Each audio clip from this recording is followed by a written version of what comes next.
Huh. Sitting in the tavern, Lin Chia, who was constantly monitoring the situation in the central square with his spiritual power, let out a surprised sound. The spiritual power he had spread out to sense the situation suddenly lost contact with him. After hesitating for a moment, Lin Chia quickly got up and left the tavern, walking to the roof of the nearest building to gaze into the distance. He could see countless pale golden threads rising from the feet of the agents in the central square, all flying toward the city lord who stood majestically on the city wall, holding a golden scepter. It's spiritual power, Lin Chia murmured as he watched those golden threads. Their spiritual power is being drained? Meanwhile, the agents in the square fell into complete panic. My spiritual power is gone. Mine too. I can't use my divine void. Damn it, what did that old man do? In the crowd, Agent 22 stared blankly at the golden scepter in the city lord's hand, as if remembering something, and muttered. Scepter? Is that the king's scepter? This is bad. The golden threads from all over converged into the city lord's body. This old man, who had shown no signs of spiritual power before, began to break through boundaries at a visible speed. Cup realm, pool realm, river realm, sea realm, immeasurable realm. Clang. That scepter can forcibly plunder others' spiritual power to enhance one's own realm? Witnessing this scene, Lin Chia's eyes were filled with shock. What kind of divine artifact was that? How could it achieve such a feat? The city lord's pale hair floated up strand by strand. Holding the golden scepter with brilliant golden eyes looking down at the panicking agents below, his entire being radiated the majesty of a sovereign. He raised the scepter in his hand and struck the ground heavily once more. Dong! A gale filled with powerful spiritual force instantly swept through the bodies of all agents present. They felt their vision darken and immediately collapsed to the ground. There was only one exception. Agent 38, wearing a black cloak, only swayed slightly under the impact of the spiritual storm before quickly stabilizing himself. The gale blew off his hood, revealing a strange stitched face. He frowned, and a burst of intense light erupted from his feet beneath the cloak. He leaped up using his physical strength, instantly crossing over the towering city wall and disappearing into the vast desert. Trying to escape? The city lord, holding the scepter, snorted coldly and said to the attendant beside him, Use the divine chains to lock them in prison. Tomorrow behead them as offerings to the three gods. As his words fell, his figure transformed into a streak of light, pursuing Agent 38 who had fled. After the city lord left, the attendants produced a thin silver chain from somewhere, bound all the agents together, and escorted them to a deep underground prison. In the chaotic square, only some injured or frightened residents remained, anxiously recounting what had just happened to others who had just arrived. Seeing this, Lin Chia narrowed his eyes slightly, quietly left the square against the flow of people, and headed straight for the city lord's mansion. The agents' invasion had thrown the entire Crow City into chaos, and the city lord, wielding the powerful scepter, had gone to hunt down the escaped Agent 38. Now was the best time to infiltrate the city lord's mansion to search for clues. The city lord's mansion was located just 4 or 5 alleys away from the square, also a 3-story low building made of brick and tile with an ancient design. Most attendants had gone to arrest the agents or maintain order, leaving only 2 guards at the door.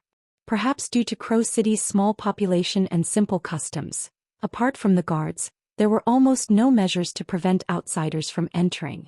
For Lin Chia, infiltrating was not difficult at all. After confirming with his spiritual power that no one was inside, Lin Chia walked directly to the shadow of an alley across the street, used night flash, bypassed the guarded main gate, and appeared on the 2nd floor of the city lord's mansion. The 2nd floor seemed to be the city lord's living quarters with no valuable clues. Lin Chia silently moved along the stairs, heading straight up to the 3rd floor. The door to the 3rd floor was securely locked with a bronze lock. The moment he saw this bronze lock, Lin Chia knew he had found the right place. Fortunately, this bronze lock was virtually useless against Lin Chia. He flashed through the door and looked around. Behind the door were rows of sturdy wooden frames, neatly holding dozens of thumb-thick clay tablets inscribed with ancient cuneiform characters. This is... Lin Chia pulled out a clay tablet from nearby and read it carefully, his eyes gradually brightening. Information about divine artifacts? Thanks to the language magic, Even these ancient cuneiform characters posed no difficulty for Lin Chia to understand. The tablet in his hand contained information about the golden wine jug. Divine wine jug. Lesser divine level artifact, automatically produces endless fine wines and liquors. The taste of the wine changes automatically according to the drinker's preference. One of my King Gilgamesh's most beloved divine artifacts. Source. In the 121st year of the Uruk dynasty, my King Gilgamesh conquered the Western gods and seized this trophy from an unknown wine deity. Maintenance. This divine wine jug favors male beauty and dislikes flames. Regularly sends strong men to perform masculine dances for it to please it to the greatest extent. When excited, it will spontaneously pour out fine wines. Active region. Map. A simple map was drawn in the corner of the clay tablet, marking the dried-up oasis that Lin Chia had previously followed the large men to. One of Gilgamesh's most beloved artifacts, his K. Lin Chia put this tablet back and continued searching.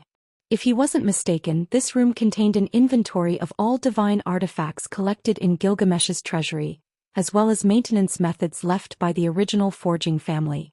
Lin Chia counted carefully. There were 61 clay tablets in total. That meant there were 61 divine artifacts hidden in this treasury? Lin Chia checked several clay tablets in succession, all describing non-combat lesser divine level artifacts. When he casually pulled down a tablet from the top of the wooden frame and scanned its contents, his eyes slightly contracted. King's Treasury. Supreme level divine artifact contains its own space, capable of storing divine artifacts of any level. It possesses the absolute submission attribute. Any artifact stored within the king's treasury will have its connection to its original owner forcibly severed and submit to the king's treasury itself. Additionally, artifacts placed in the treasury have a high probability of developing sentience as time passes. Source. Created from the edges of the sovereign law after my King Gilgamesh established the law and ascended to divinity. Maintenance. No maintenance required. Location. None. King's Treasury. So this is the King's Treasury. Lin Chia finished reading the contents on the clay tablet and drew in a sharp breath. This wasn't a king's treasury at all. It was clearly a bandit's treasury. Just by placing divine artifacts stolen from others into the king's treasury, they would become one's own possessions with a high probability of developing sentience. Lin Chia now understood where all those divine artifacts in the king's treasury came from. In Lin Chia's mind, he automatically visualized the scene of the hero King Gilgamesh carrying the king's treasury, plundering divine artifacts everywhere. Such an overpowered treasury with 60 divine artifacts inside. Which divine realm wouldn't want it? Besides this, Lin Chia also obtained some additional information from these clay tablets. The ranking system of divine artifacts basically aligned with the realm divisions of divine boundaries, divided into 3 levels: Supreme, Major God, and Minor God. The Aim no Murakumo sword in Lin Chia's hand, the first killing divine artifact of Takamagara, as well as the first divine artifact Divine Calamity in Yuri Takashiro's possession, both belong to the supreme level, theoretically on par with the king's treasury. Of course, the Aim no Murakumo sword in Lin Chia's hand was currently just for show. Without the power of laws, he couldn't activate this sword and could only simply utilize its can cut through anything property in battle. Lin Chia flipped through several more clay tablets and finally found clues about the star coin. Ever-spinning star coin. Supreme, level divine artifact, requires no master, can be used by anyone, capable of ... crossed out. Source. In the 124th year of the Uruk dynasty, my King Gilgamesh explored the ruins of a certain fallen ancient mythology. On the divine platform at the center of the ruins, he discovered this ever-spinning star coin. After experiments with dozens of ordinary people, its miraculous properties were discovered. But due to its powerful backlash and its tendency to attract the greed and covetousness of all beings, my king stored it in the king's treasury and never used it. Maintenance method. The ever-spinning star coin takes pleasure in observing human negative emotions. Sufficient amounts of despair, rage, treachery, betrayal can please it and cause it to appear. Activity area. None. Lin Chia's brows furrowed slightly. The ability of the star coin was crossed out. Was it done by the city lord? Or was it by Gilgamesh's instruction back then? Moreover, a supreme-level divine artifact that anyone could use, did such a thing really exist? Just as Lin Chia was pondering within the range of his spiritual perception, an old man holding a scepter flew across the sky, heading straight toward this place. The city lord had returned. Lin Chia glanced at the map, firmly memorizing the location of the star coin, quickly put the clay tablets back on the wooden shelf, and his figure disappeared from the spot, transforming into a shadow of the night. Almost the moment Lin Chia left, the city lord gently landed in front of the city lord's mansion, his hands completely empty, apparently having failed to catch number 38. "Time is almost up," the city lord muttered. As his words fell, golden threads floated out from his body, and his Klein peak-level realm rapidly declined. In just a few dozen seconds he reverted to an ordinary old man. Those golden threads circled in the air, automatically penetrating through the walls, flying toward the dungeon of Wu City. Lin Chia, hiding in the shadows not far away, saw this scene and raised his eyebrows slightly. It seemed that the scepter's ability to forcibly use others' spiritual power to enhance one's realm also had a time limit. Rather than plundering, it was more like a form of requisition. The city lord watched these golden threads float away without trying to stop them, merely glancing at the sky before entering the city lord's mansion with the scepter in hand. "Has anyone entered while I was away?" He stopped at the door and asked the attendants on both sides. "No one," the attendant replied. The city lord nodded and walked into the room. Lin Chia stared at the city lord's mansion for a moment, then turned and returned to the streets of Wu City. According to Gilgamesh's hint, to retrieve the king's treasury one must use the star coin. But Lin Chia still didn't know the abilities of the star coin, and using it rashly might trigger some kind of backlash. Moreover, even if he went directly to the location marked on the map, he might not be able to summon the star coin. If it were that wine gourd with a preference for handsome men, Lin Chia could swallow his pride and force himself to perform a hot dance for it, but this star coin took pleasure in observing human negative emotions. Sufficient amounts of despair, rage, treachery, betrayal. Where was he supposed to find these things? Lin Chia pondered as he walked along the street, and before he knew it, the sun was setting in the west. The amber sunlight shone on the ancient stone-paved ground. At the end of the road, a grim black building leading underground appeared before Lin Chia. Wu City's dungeon? Lin Chia only then realized that he had unconsciously circled Wu City once. Just as he was about to turn and leave, his figure suddenly froze in place. In his mind appeared the images of the miserable agents who had been escorted to the dungeon by attendants in the central square today. His eyes narrowed, one hand rubbing his chin as if contemplating something. Agents, negative emotions, despair, rage, treachery, betrayal. It's feasible, but how exactly to do it still needs careful planning. A gleam flashed in Lin Chia's eyes. Wu City. Dungeon. Dozens of attendants holding weapons stood guard around the prison cell, motionless like statues. Flickering candlelight illuminated a corner of the darkness. In the cramped, damp space, more than 20 agents had their wrists bound by a silver-thin lock firmly tethered near a heavy boulder.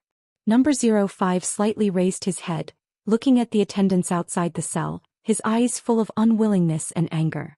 "Damn it, what material is this chain made of that it can lock our divine void?"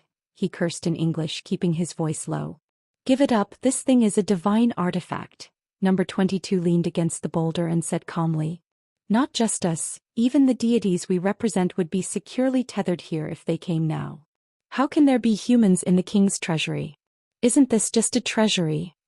I've already said, anything left by the hero king couldn't be so simple. Did you think the king's treasury would be a house you could just carry away?" Number 22 snorted coldly. According to the classics, before hero king Gilgamesh died, he sent the most skilled artifact-forging family in the Uruk kingdom into the treasury to maintain the divine artifacts for him. These natives are most likely the descendants of that artifact-forging family. They have been maintaining the divine artifacts for generations, for thousands of years without change. It's only natural that these divine artifacts would actively protect them. Only you brainless lunatics would rush in and run around everywhere. Do you think this is still the mist? You're still talking? If it weren't for you selling the information about the king's treasury to those two Greek gods, would we be in this situation? That's laughable. Do you think if I hadn't sold it voluntarily they wouldn't have made a move? Think about it carefully. Why would two deities personally attend the proxy meeting? Number 22 sneered. They already knew someone at this gathering had clues about the king's treasury. Even if I hadn't spoken up, they would have captured us after the meeting and interrogated us one by one. Even their enslavement of us, forcing us to enter the king's treasury, was planned in advance. The only difference is that number 33, the prophet, foresaw their actions and used false information about the dual god proxy to induce us to actively attack numbers 03 and 04, turning us from passive victims into active aggressors. Silence. Outside the cell, an attendant roared. He glared, opened the cell door and walked in, his gaze fixed on number 22 who had been talking. He raised his right foot and violently kicked number 22 in the chest. With his body bound by silver chains, unable to use his divine powers, number 22 could only be kicked like a ball to the edge of the wall. Whoever makes noise again won't wait for tomorrow's execution sacrifice to the three gods. I'll kill you tonight, the attendant warned in ancient Greek. Number 22 lay against the wall, staring intently at the attendant's retreating figure, a flash of viciousness in his eyes. After the attendant walked away, everyone relaxed. Now is not the time to discuss these things. If we can't bring out the king's treasury, within 3 days we're all dead, said number 09, Thor's proxy Jack Claude, speaking calmly in a low voice. What we need to do now is think together if there's any way to escape. What way could there be? Our divine powers are locked, and outside there's an old man who can drain our mental energy at any time. Are we expecting some divine intervention to rescue us from this hellhole? A proxy shook his head helplessly. As his words fell, the next moment, all the flickering candles in the dungeon went out simultaneously. Whoosh. The entire dungeon fell into dead, dark silence. What happened? Why did the lights go out? Did wind come in? Don't panic, those near the oil lamps hurry to light them quickly, ugh. In the darkness, the somewhat panicked attendants made a series of slight muffled groans, followed by the sound of bodies falling. In less than 5 seconds the attendants' voices completely disappeared. Snap. Then a crisp finger snap sounded, and all the extinguished candles automatically lit up, dancing in the darkness. Outside the empty dungeon, fallen attendants were everywhere. A figure wearing a black cloak stood with his back to the light source, his elongated shadow cast onto the ancient brick wall, swaying gently with the candlelight like a demon emerging from hell. Seeing this scene, the proxy's pupils suddenly contracted. They stared at the figure before them, not daring to breathe. The black figure raised both hands, gently removing the wide hood. Naturally falling wavy golden hair revealed a familiar Western face. You. The proxies recognized that face immediately and exclaimed in shock. Yes, Brown Myers. Lin Chia pushed his monocle and smiled. We meet again, everyone. After a long while, everyone recovered from their shock. Number 22 looked at Lin Chia and narrowed his eyes. It seems you entered this place before we did. How did you avoid that divine turtle? Everyone has their own secrets, don't they? Lin Chia's smile grew brighter. You deceived us with false information, making us confront those two deities while you escaped. Someone in the crowd coldly spoke up. Ladies and gentlemen, I never said that numbers 03 or 04 were the dual god proxies. I said I could only guarantee the correct movement trajectory of the dual god proxy. As for whether he attended this meeting, that was merely speculation. Besides, I warned you early on that those two were suspicious. You chose to attack them yourselves, didn't you? Lin Chia spoke unhurriedly. You say I deceived you. Then tell me, at which point did I tell a lie? The proxies were momentarily speechless. Lin Chia was right. From beginning to end he hadn't told a single lie. He had merely exploited everyone's covetous psychology toward the dual god proxy, adding some verbal inducement to prompt them to become enemies with numbers 03 and 04. Even if they wanted to pick at his words, they couldn't find fault.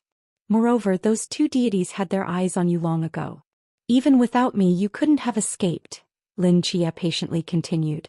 I did use you to delay those two deities, but if I hadn't, I would have been captured like you, entered this treasury at the same time as you, and been trapped in the dungeon waiting to die. If that happened, who would be left to save you? The proxies all froze upon hearing this. Are you saying you foresaw things would develop this way, so you deliberately left the meeting early, entered the treasury in advance, and waited here to rescue us? A proxy asked suspiciously. That's too far-fetched. Number 22 stared intently at Lin Chia's eyes. Why would you save us? There's no benefit to you in doing so. Benefit? Of course there is. Lin Chia smiled, spreading his hands and declaring loudly. This treasury contains numerous divine artifacts. Any single one taken out would be beyond our reach in the mist. They are destined to be divided among the deities of the major divine nations. How would they ever fall to proxies like us?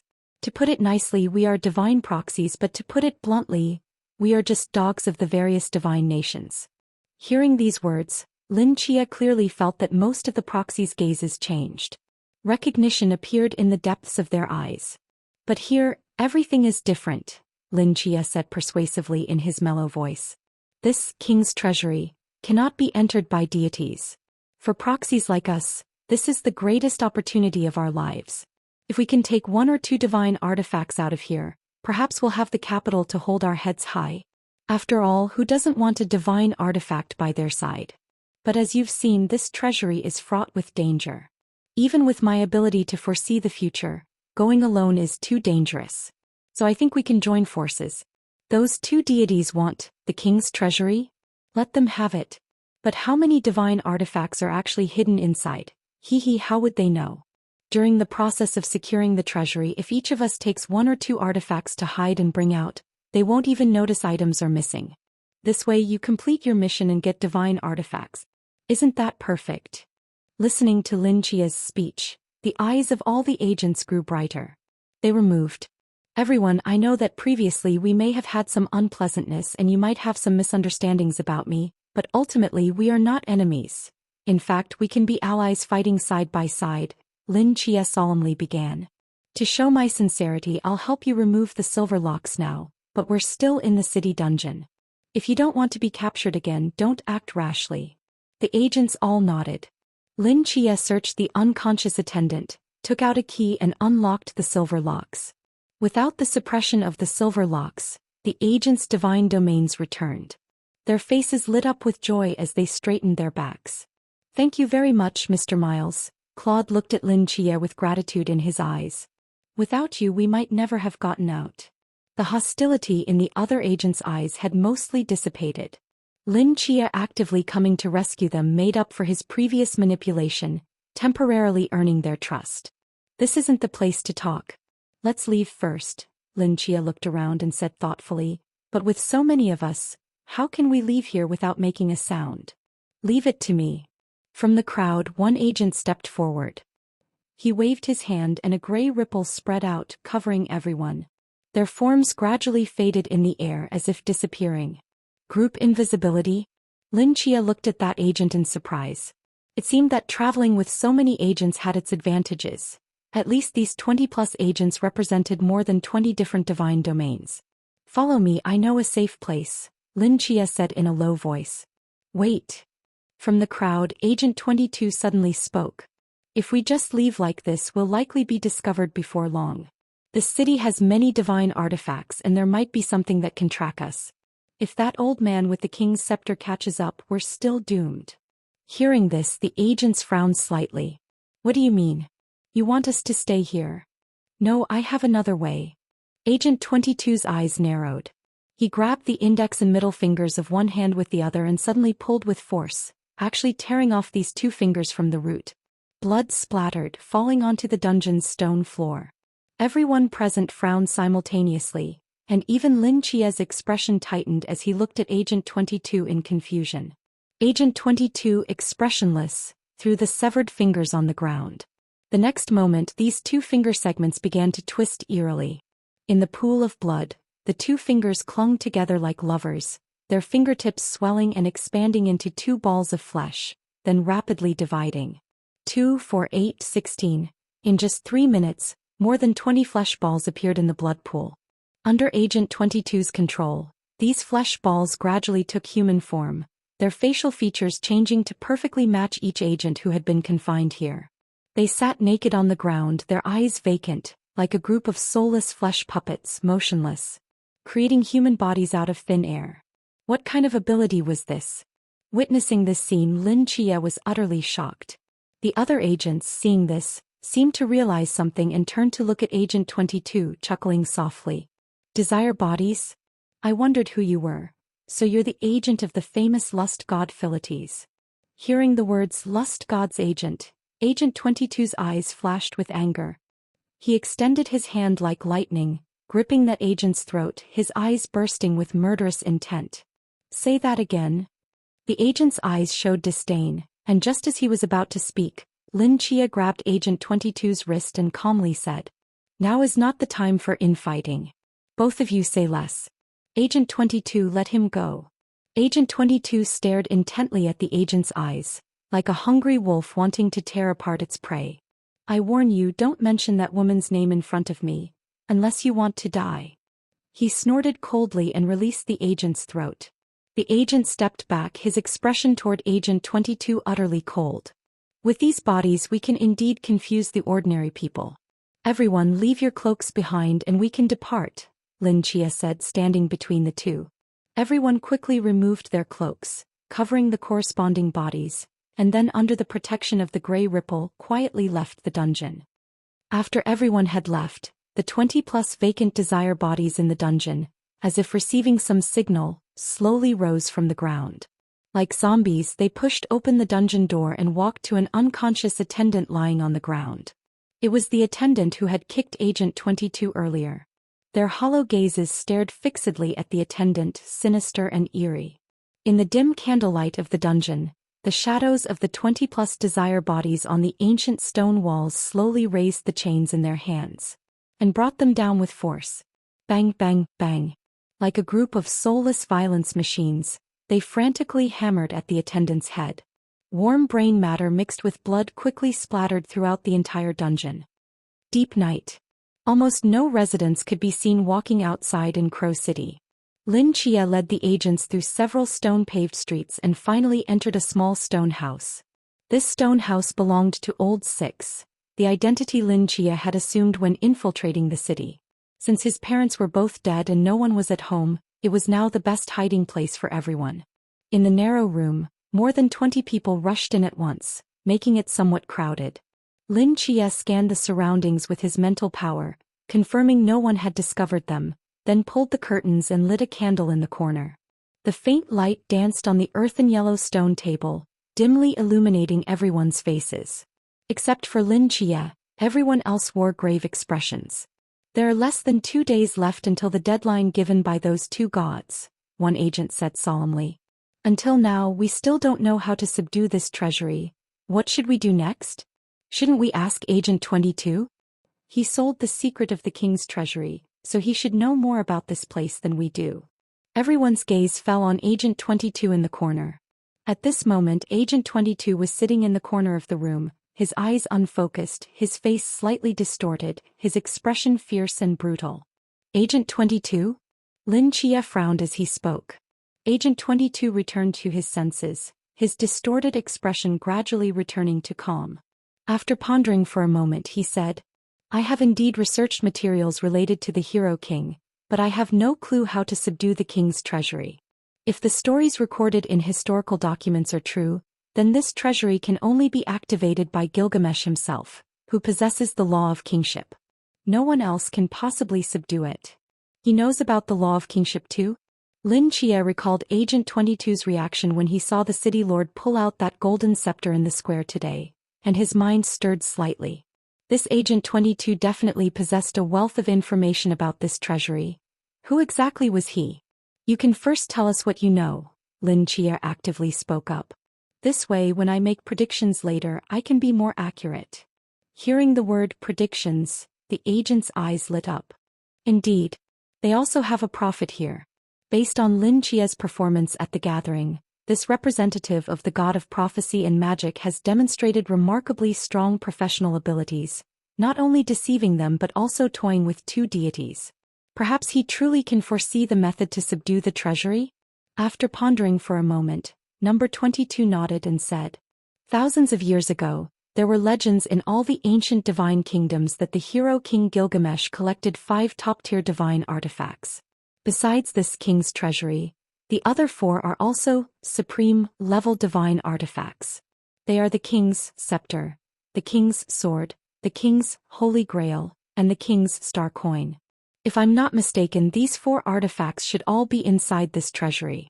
If we want to subdue this King's treasury using our own power, it's certainly unrealistic. The only breakthrough might lie in these 4 supreme artifacts that are of the same level as the treasury. Scepter, Sword, Holy Grail, Star Coin? Claude seemed to recall something. What that old man was holding today. Without a doubt, that was the King's Scepter. Number 22 stated with certainty that scepter, symbolizing royal authority, possesses the mighty power to requisition all forces for its user. Draining our cultivation levels in the plaza today was nothing. That thing can even drain divine power from deities.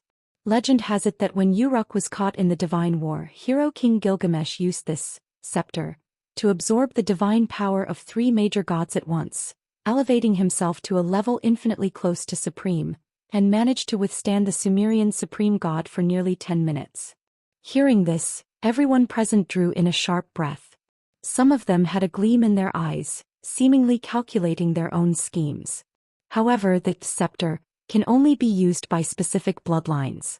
Apart from the hero king himself, probably only the direct descendants of the forging family who were sent into the treasury back then can utilize its power. Even if we seized it, we couldn't use it at all. Number 22's cold reality completely extinguished these agents' fantasies. What about the other 3 artifacts? Lin Chia asked curiously. The King's Sword symbolizes slaughter. Like the King's treasury, it was formed from the edges of the sovereign law when the hero king created his own laws. Since it is inherently part of the law itself, this sword possesses the power to slay gods. Even if wielded by a mortal, as long as this sword is thrust into a deity's heart, it can slay gods. The King's Holy Grail symbolizes grand wishes. It's said to be an omnipotent wishing machine. As long as enough lives are sacrificed to it, it can fulfill any wish of its holder. As for the King's Star Coin, there are too few records about it, so I'm not sure. A treasury that plunders all artifacts, a scepter that drains divine power, a sword that slays gods, an omnipotent wishing machine, and a star coin with unknown abilities. No wonder Gilgamesh was so feared by the entire Sumerian pantheon. Lin Chia found it difficult to imagine just how powerful Gilgamesh was at his peak. The Holy Grail, that can fulfill any wish? Someone exclaimed excitedly. If we wish upon the Holy Grail to subdue this treasury, would it work? Number 22 pondered for a moment. Theoretically, yes. Both the Holy Grail and the King's treasury are supreme-level divine artifacts. If enough lives are sacrificed to the Holy Grail, it might indeed be possible to subdue the King's treasury in return. But where can we find so many lives in this treasury? Just the few hundred people in this city? Is that enough? Probably not. Number 22 shook his head. If a few hundred human lives were enough to control the King's treasury, Uruk would have dominated the world long ago. Everyone fell silent again. The hope of subduing the King's treasury had appeared briefly only to vanish.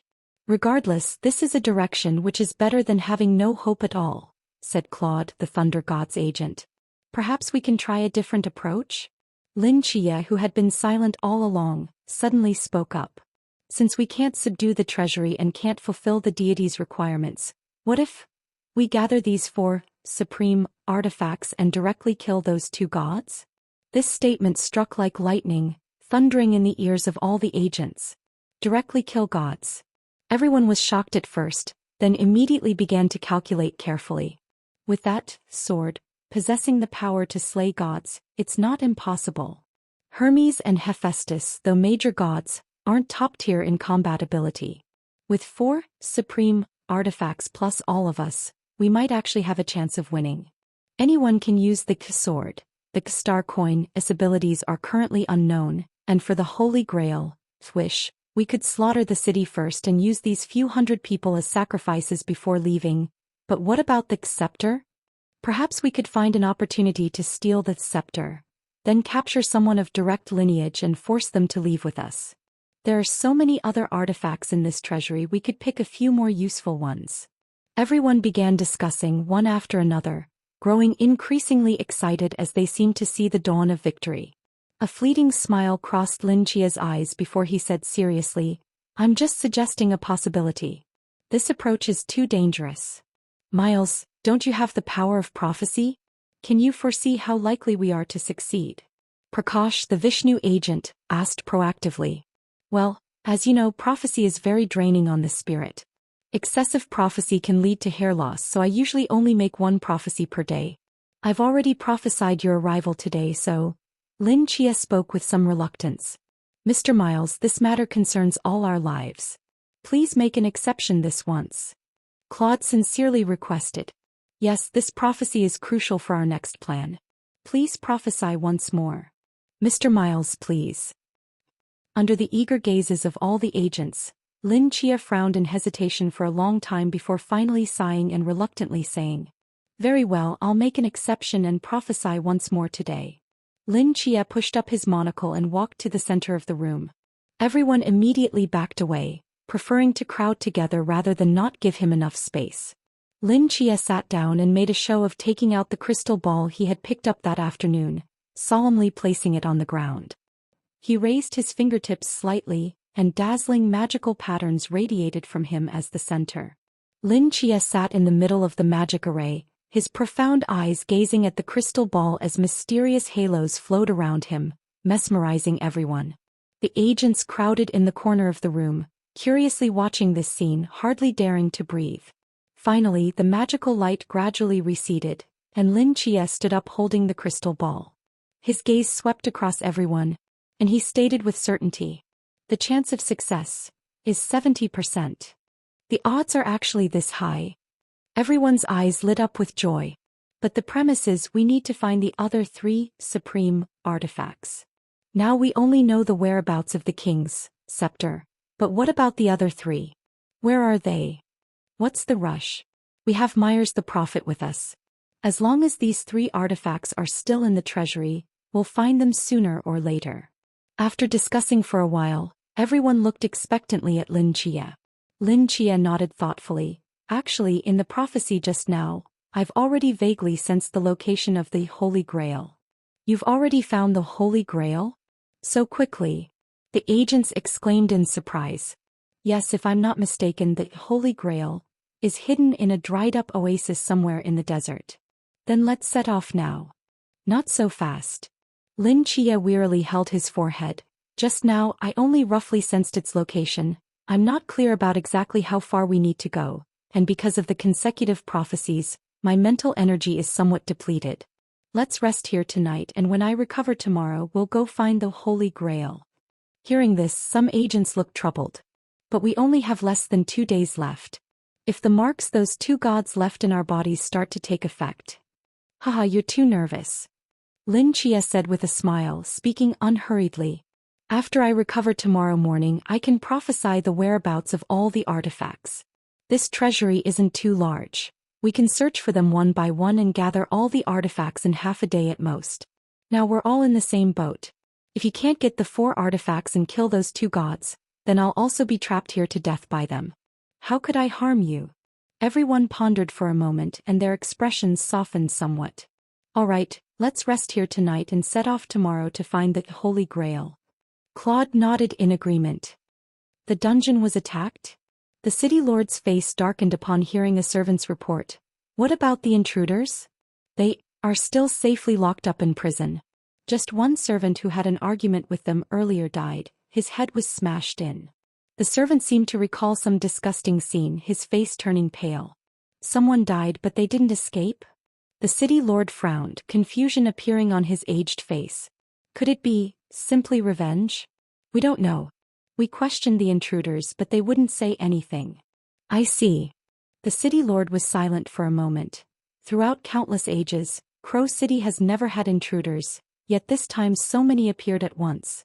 Could it be that this world is truly about to fall into chaos? "City lord, what should we do now?" "Early tomorrow morning, kill the intruders and offer them as sacrifices to the 3 gods. And send that dead servant along with them." The city lord said slowly.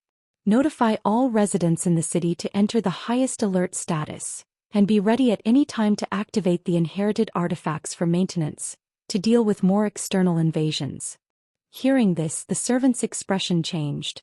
City Lord, is the situation that serious? Even though 20-some intruders came at once this time, weren't they instantly suppressed by you? As long as you have the scepter, no matter how many intruders come, they can't threaten us, right? The scepter, however strong, is just one artifact, and we are ordinary people. The city lord looked down at the cane in his hand, a trace of worry flashing in his eyes. Moreover, not all supreme artifacts in this world are under our control. You're worried about? The city lord sighed, his gaze turning to Crow City shrouded in darkness outside the window. May the three gods bless us. The sky gradually brightened. The morning sun fell on the ancient brick pavement as more than 10 servants, holding one end of silver chains, led 20-some prisoners with black bags over their heads toward the execution platform at the edge of the city. Many residents stood on both sides of the street, cautiously observing these 20-some intruders, curiosity mixed with a hint of fear. They're the ones who caused trouble in the city yesterday. They say they're intruders from outside this world? What do they look like? They look similar to us, 2 eyes, 1 nose, 1 mouth, except some of them have skin color different from ours, whiter than bleached cloth. Really? I didn't see them yesterday. Good thing you weren't there. My arm was almost cut off by them. If the city lord hadn't intervened in time, I might have already been sacrificed to the 3 gods. Kill them quickly. Amid the cries of Crow City residents, the 20-some agents were brought to the center of the execution platform. Sharp blade lights flashed in succession, and moments later 20-some mutilated bodies fell to the ground with a thud, blood slowly flowing along the scaffold of the execution platform. Sacrifice to the 3 gods. Someone among the servants shouted, and everyone immediately threw all 20-some bodies into an ancient blood-colored stone well. Dull thuds echoed in the ancient well as the 20-some mutilated bodies were all swallowed by the narrow darkness, disappearing from sight. May the 3 gods bless us. Seeing this, everyone bowed their heads and chanted. After the execution, when the crowd dispersed, the servants also threw a corpse hidden under a black cloth in the corner, its head smashed into the ancient well. They stood by the ancient well, gazing into the abyss before them, and murmured, "May the 3 gods bless us." The servants left, and complete silence fell around the ancient well. No one noticed that in the deepest part of this dark, narrow ancient well, 3 figures, motionless like stone statues, slowly opened their eyes. So many sacrifices have come. Is this enough for the sacrifice to the Holy Grail? One of the stone statues spoke in a deep voice. Rustle, rustle. Fine gravel fell from the central stone statue as it raised its dust-covered arm, holding up a mysterious dark golden chalice. Viscous blood swayed at the edge of the cup, already filling more than half of it. A dim light flashed, and the 20-some bloody bodies piled in the center of the ancient well automatically floated up, transforming into pools of blood that flowed into the dark golden chalice. The central statue narrowed its eyes. These sacrifices have no life. No life. These are soulless artificial bodies. They cannot be used as sacrifices for the Holy Grail. The central statue was silent for a moment. Someone has entered the king's treasury. People sent by other divine realms? The left statue frowned.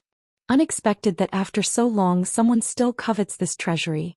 Since these are all soulless artificial bodies, those fools above must have been tricked by the outsiders. Their real bodies must be hidden somewhere in this treasury.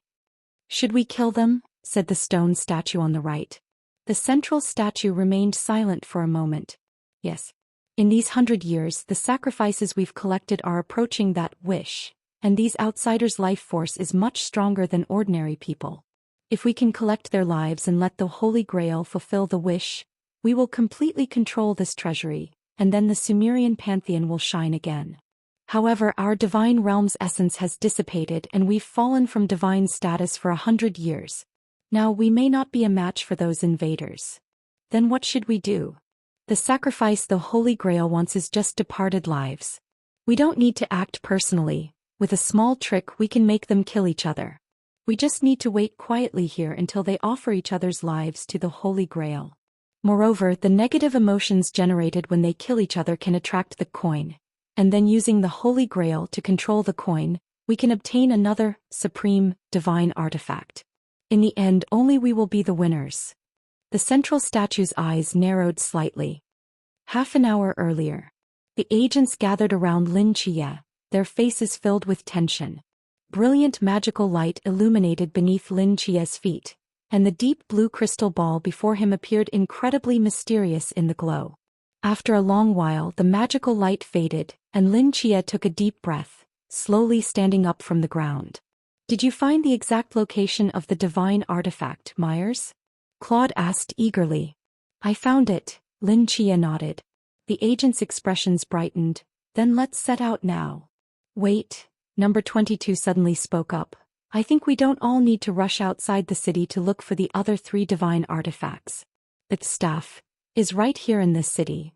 We could leave some people behind to try to seize the staff. But the old man holding this staff is too powerful and can drain our mental energy. How can we take it from him? Yes, I think we should at least wait until we get the Holy Grail, or the sword, before we can defeat him head-on. The agents shook their heads, not optimistic about number 22's plan. I have my ways, number 22 said firmly. In the crowd, Claude thought for a moment and said, Myers has prophetic abilities and can avoid ordinary dangers. We really don't need everyone to go search for the remaining 3 divine artifacts. We should at least leave a few people behind. Even if we can't seize the staff, we can keep track of the city lord's whereabouts to prevent him from running around. Everyone pondered for a moment and felt his reasoning made sense. In the end, number 22 Thor's agent Claude, and 6 other agents chose to stay in Wu City to attempt to seize the king's staff. Seeing this, Lin Chia's brow furrowed imperceptibly, but he didn't voice any objection. Number 22 and Claude's proposal was reasonable. If he insisted that everyone leave Wu City with him, it would only raise suspicions. Good, then we'll split into 2 groups and depart now. With the help of an agent skilled in concealment, 17 or 18 agents followed Lin Chia, quietly leaving Old Six's house. After completely masking their presence and passing through 2 streets, they saw many residents gathering toward a certain direction in the city. Where are they going? Lin Chia glanced in that direction and said, to watch an execution. Execution? An agent was startled. Is it us? Probably. They won't discover anything, will they? Is that Lust God's agent reliable? Hard to say. How capable can a Lust God's male concubine be? One agent laughed. He's probably been drained dry by Philites already. Still, to experience a goddess's body and the ultimate pleasure in the world, it would be worth it. Hearing the agent's joking conversation around him, Lin Chia raised his eyebrows slightly and asked curiously, who exactly is this number 22? Do you know Olympus's lust goddess Philites?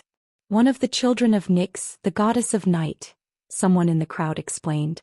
They say when the mist descended, Zeus slaughtered many minor deities of Olympus as sacrifices to preserve the power of the major gods. Especially the children of Nyx, the night goddess. Since she wasn't in Olympus when the mist descended, almost all her children were killed. Only this lust goddess Philites escaped because she was out copulating with mortals. Philites governs the laws of lust and procreation in the world, only indulging in carnal pleasures with no ambition, living in a daze. It was precisely for this reason that Zeus spared her, allowing her to continue living in the most remote corner of Olympus. Over these 100 years, Philites has been abducting numerous male concubines, enjoying endless pleasure day and night. This number 22 is one of Philites' most favored male concubines in recent years. So Philites made number 22 her agent, passing almost all her abilities to him to pursue double the pleasure during lovemaking. In the end, he's just a tool to please the lust goddess. The title of agent. Heh. After hearing this agent's description, Lin Chia fell into deep thought. In his mind appeared the somewhat frail figure of number 22. But if he were merely a tool of the lust goddess, how would he know so many secrets about Gilgamesh? Moreover, his performance at the gathering and in the dungeon didn't seem like someone lost in desire. Lin Chia's gaze fell on the distant execution platform, where the desire bodies had already fallen, covered in blood, looking no different from normal human bodies from any angle. The execution attendants, not noticing anything unusual, simply carried away everyone's remains and threw them into an ancient well at the edge of the city. Huh. Lin Chia frowned in surprise. He had extended his mental energy into the well but couldn't perceive the scene at the bottom, as if an invisible barrier was blocking his mental energy from entering. Let's hurry, several agents spoke up. We don't have much time.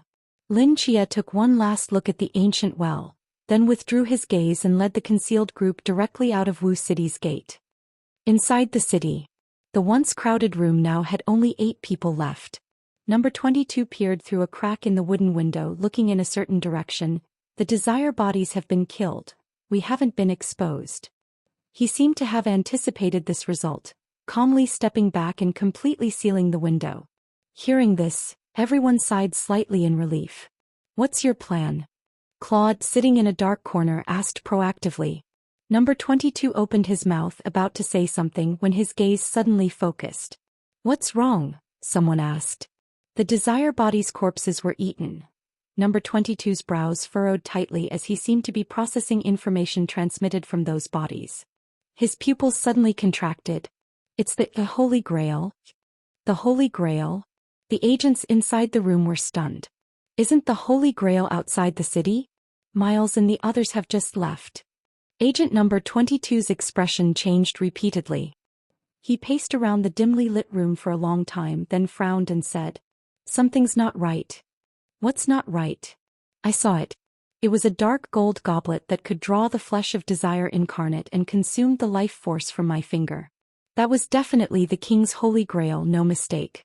But if that's the case, then what is this Holy Grail in the dried-up oasis that Miles mentioned? Could his prophecy be wrong? Although that's possible, I feel the matter isn't that simple. Number 22 was silent for a moment. How could a prophet who has managed to fool more than 20 agents and 2 deities make a mistake specifically about this? And he was so certain about it too. Come to think of it, the fact that he rescued us from prison is suspicious in itself. Are you saying he's deceiving us? Claude asked, confused. Creating a fake Holy Grail and then leading so many agents to search for it? Why would he do that? If he wanted to harm us, leaving us to fend for ourselves in the dungeon would have been the best approach, right? Why would he take such a risk? Everyone argued for a long time but couldn't figure out the reason. Anyway, we'll know everything when they return, Claude sighed. The urgent matter now is to get the king's scepter first and the king's Holy Grail that you just sensed. Do you have a plan? You go search for the Holy Grail. As for the scepter, I have my methods. You can't help with that. After speaking, number 22 searched the house, found some local residents' clothing, and skillfully took out tools to begin his disguise. In just 2 minutes, an ordinary local resident of the Black City appeared before everyone. His facial features, skin tone, and demeanor were very similar to a certain servant from the dungeon yesterday. Such rapid and efficient transformation astonished everyone. Before they could ask, number 22 had already pushed open the door and walked straight out. How did he do that? Claude asked in surprise. One agent chuckled. Don't forget, he's the most beloved male consort of the lust god. What do you think he used to capture Philotheus's heart? His exquisite face, strong body, skillful techniques. None of those. It said that he could transform into different men with different temperaments in front of Philotheus every day for 3 to 4 years without repetition. Possessing him was like possessing countless handsome men, always maintaining freshness. This level of disguise is just a small matter for him. Claude watched number 22's departing figure and nodded thoughtfully. Outside Black City. Desert. Nearly 20 figures slowly advanced through the flying sand. Miles, since you know the location of the Holy Grail, why not fly there directly? Walking like this is too slow. One of the agents asked. Yes, we only have 1 day left with the marks inside our bodies. Will we make it in time at this rate? We will, Lin Chia replied calmly. I'm not letting you fly because I sense danger in the sky here. Danger. An agent looked up at the sky in confusion. Where's the danger? I don't know, Lin Chia shrugged. It's just a prophet's intuition. If you think walking is too slow, you can try flying. Hearing this, the agents hesitated. Although they knew Lin Chia's prophecies were powerful, for them time was life. If they spent too much time on the journey, they might not even survive to gather the divine artifacts and escape. dying within this treasury. After much thought, two bold agents stepped forward. One transformed into a rainbow streak, the other grew a pair of bird wings on his back, and they both soared into the sky, flying toward the distance. Watching their silhouettes gradually disappear on the horizon, the agents questioned. "It seems there's no problem?" "Yeah, they've been flying for so long without issues." Could Miles's intuition be wrong? He's just an agent after all, not an all-knowing deity. Making some mistakes is normal. Then let's fly too. Hearing everyone's conversation, Lin Chia glanced at the sky without speaking, just silently walking forward. The group had barely exchanged a few words when they saw two figures rapidly rushing toward them from the distance. It was the two agents who had flown away earlier. They had pushed their speed to the limit, their expressions filled with terror, as if some horrifying monster was chasing them. Everyone looked behind them and saw a blood-colored spear, a silver bird, and a pair of winged boots frantically pursuing the two. The blood spear and silver bird each tracked one agent, vibrating slightly with a humming sound as if rejoicing. The winged boots kicked out countless afterimages in the air, rapidly closing the distance with the two agents. They looked back and saw the boots almost kicking their backs. With terrified expressions and drawing on unknown reserves of strength, they increased their speed slightly. At the same time, the boots' speed also increased, and even faster than theirs. Boom boom. The two boots struck the backs of the two agents heavily, shattering the rainbow light and wings. They violently spat blood and fell helplessly. Simultaneously, the silver bird and blood spear pierced through their chests at an alarming speed. Two streams of blood splattered in the air, followed by their broken bodies crashing into the desert, kicking up flying sand. The thick smell of blood hit the stunned agents' faces. Without looking, they knew the two agents were dead beyond recovery. Are those divine artifacts? After a long while, someone stammered. "They didn't chase you, did they?" "No, their target seemed to be only flying objects," someone said with relief. "Fortunately, we didn't follow." "Is this desert so dangerous?" "What a pity. Those two agents were at the Klein level. If they had survived, they could have been useful when we faced the two gods." Everyone sighed with regret. They turned around to look at Lin Chia, who had somehow walked ahead and was now just a distant figure, their eyes filled with awe.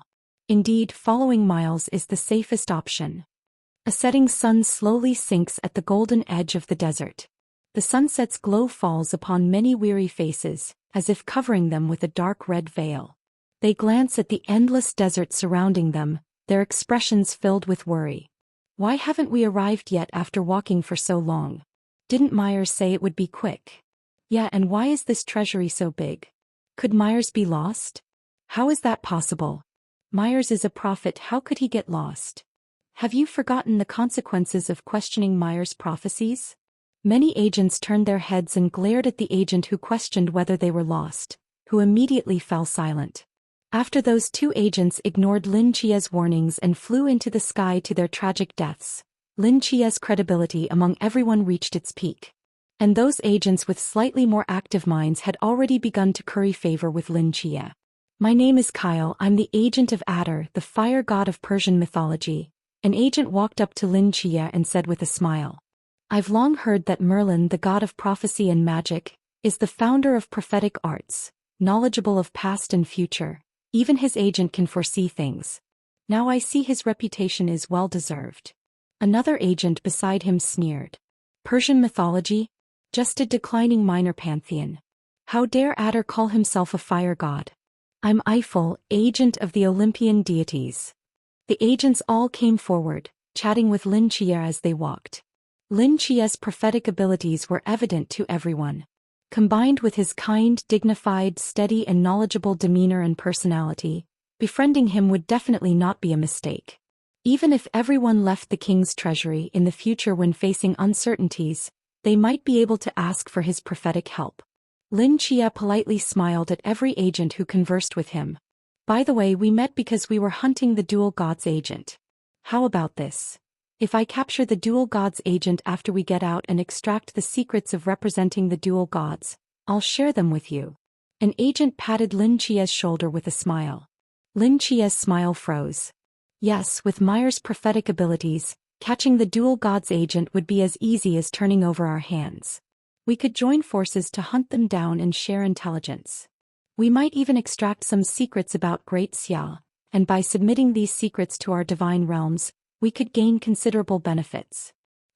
As they spoke with increasing excitement, these agents who had been scheming against each other in the mist not long ago now seemed like close friends, planning to collaborate to gain favors from their respective divine realms. Lin Chia looked at these agents' eager faces and inwardly sneered. He could see clearly what kind of people these agents were from the gathering. They were the type who would easily betray the deities they represented, even their divine realms, for personal gain. How could they possibly be good people? Perhaps there were indeed good people among agents, but those appearing in this treasury definitely were not.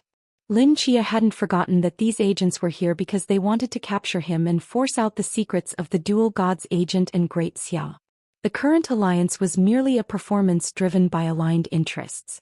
With just a little provocation, this seemingly united team would immediately fall apart.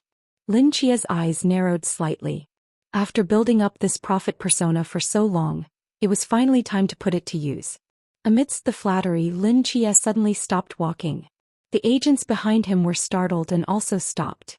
"Have we arrived?" someone asked in confusion. On the desert gradually sinking into darkness, Lin Chia turned to look at everyone behind him. His gaze was first somewhat confused, then slowly filled with shock. He instinctively stepped back, his face full of wariness. "You all?" Lin Chia muttered. Seeing Lin Chia's strange behavior, the agents became puzzled. "What's wrong with us?" "Yes, Myers, what happened? Is your intuition working again? Or have you foreseen something?" Amid everyone's urgent questioning, Lin Chia frowned deeply. He rubbed his temple, seemingly conflicted. "I suddenly have an ominous feeling." Hearing this, everyone's hearts sank simultaneously. "What kind of feeling?" Lin Chia didn't answer. He sat down, took out a crystal ball from his pocket and began to prophesy, with a solemn expression. The agents anxiously gathered around Lin Chia. Under the black sky, only a streak of magical light flickered in the wasteland. Finally, Lin Chia put away the crystal ball and looked at the surrounding agents, his expression extremely complex. "Myers, stop keeping us in suspense. What exactly did you foresee?" The agents, seeing Lin Chia's constantly changing, mysterious expression, felt as uncomfortable as if ants were crawling inside them. After a moment of silence, Lin Chia sighed deeply. "I saw you all killing each other before the Holy Grail." "Killing each other?" The agents immediately frowned. "I saw us arrive at that oasis, but before we could successfully summon the Holy Grail, you all suddenly attacked, slaughtering each other. Blood stained the parched earth red. The entire oasis was reduced to ruins. When finally only a few remained, the Holy Grail rose from the black cave, bathed in blood, to fulfill the wishes of those who survived. They used the lives of the dead agents as sacrifices, wishing to the Holy Grail to erase the divine marks within themselves, returning to freedom." Lin Chia's voice drifted in the cold desert wind, falling on the ears of the many agents like thunderous roars. Sacrificing lives to the Holy Grail, to erase the divine marks within themselves. This was actually possible. Everyone's thoughts turned and their gazes began to flicker. Gathering the 4 supreme divine artifacts to slay 2 deities. Though somewhat feasible, the risk was far too great. If forced to choose between trying to kill deities or killing other agents, anyone in their right mind would definitely choose the latter. In the dark wasteland, 17 or 18 agents simultaneously fell silent. They glanced at each other and the atmosphere suddenly became subtle. "Sounds tempting," Prakash slowly spoke up. "Perhaps everyone present has already considered this possibility, but kept it buried deep down, waiting to make their move when facing the Holy Grail. But now that Myers has revealed this through his prophecy, the future can be changed." "That's right, our ultimate goal is to kill those 2 deities and escape with the artifacts. We shouldn't kill each other for personal gain," someone immediately agreed. "I also think we should abandon such thoughts and monitor each other." "Yes, yes." Their dry laughter echoed in the night.